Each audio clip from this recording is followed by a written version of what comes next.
Thank you. Um, so actually, Janice covered us fairly well there. Um, so the movie is sort of Mark's continuation of helping the town of Clinton. So hopefully most of you know he's already done 4 or 5, just shown at the library too, because I just bumped into someone who told me they saw it there. So this is his continuation. It was funny because I know a couple of you were at our meet and greet that we had recently, and the first thing he said was, "I love Clinton," which he does.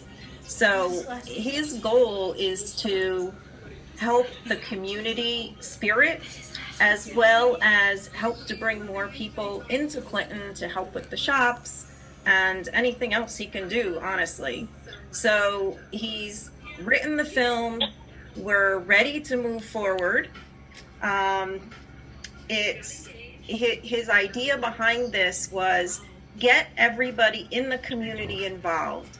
So we have the community or the town departments like fire and police and EMS that we're working with.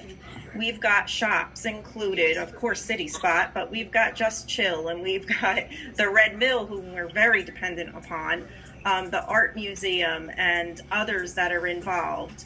And all of the actors and the crew are volunteer people, and they are all local people, either in the town of Clinton or the surrounding towns. So no one is making any profit. No one's being paid. Everything, as Janice said, is out of Mark's pocket.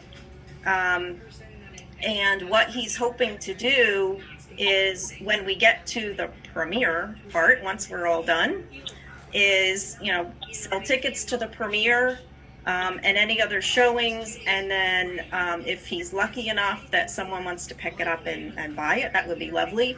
But his idea for the monies that would be collected from that is, of course, to cover his personal cost for this. And then all the other monies he would like to donate to the town of Clinton and or the Red Mill in support or in thanks to the support that you're giving him for the movie. As the service providers now, and not something that we would recommend at all.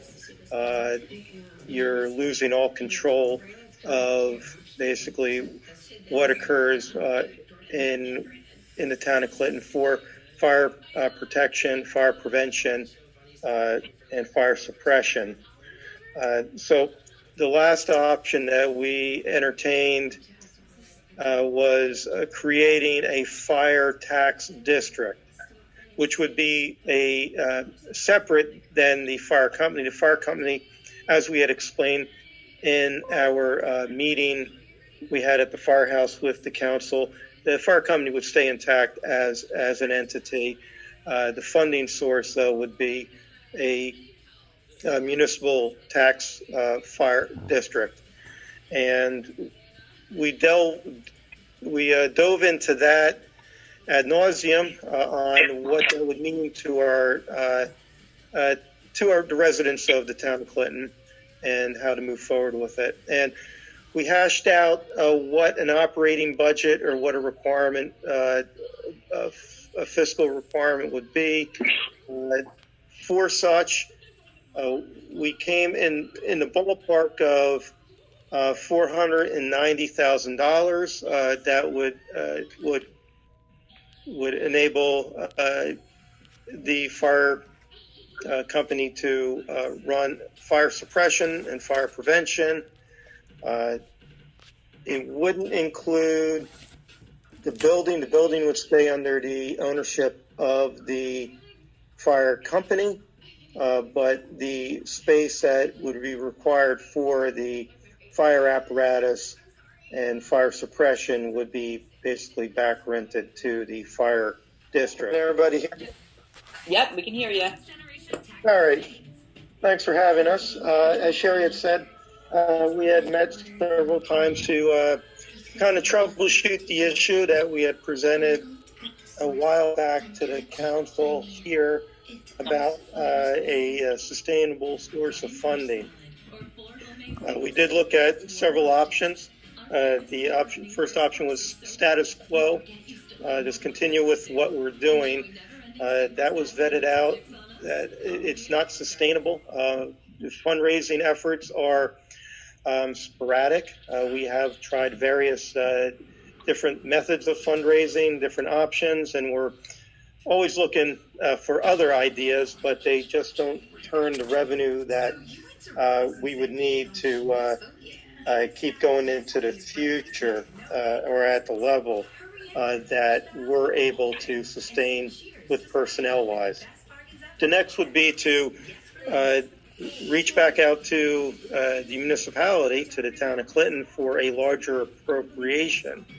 And that would be probably not sustainable on your end. And that was tabled as well.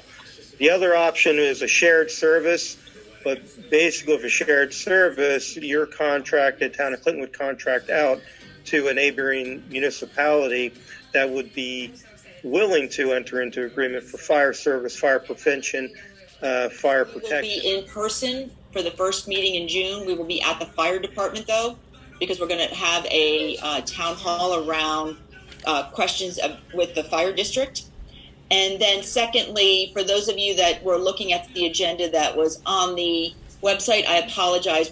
I did pull one of the items. It was the introduction of ordinance, I think it was 2116, and that was the cannabis. We are going to be introducing that at the June 9th meeting with a public hearing at the first meeting in July. So just to be aware that that is the update on that one. And I believe going into summer, so summer hours begin on Friday for staff, for employees. It's finishing up an hour earlier from Memorial Day through Labor Day. So just a reminder.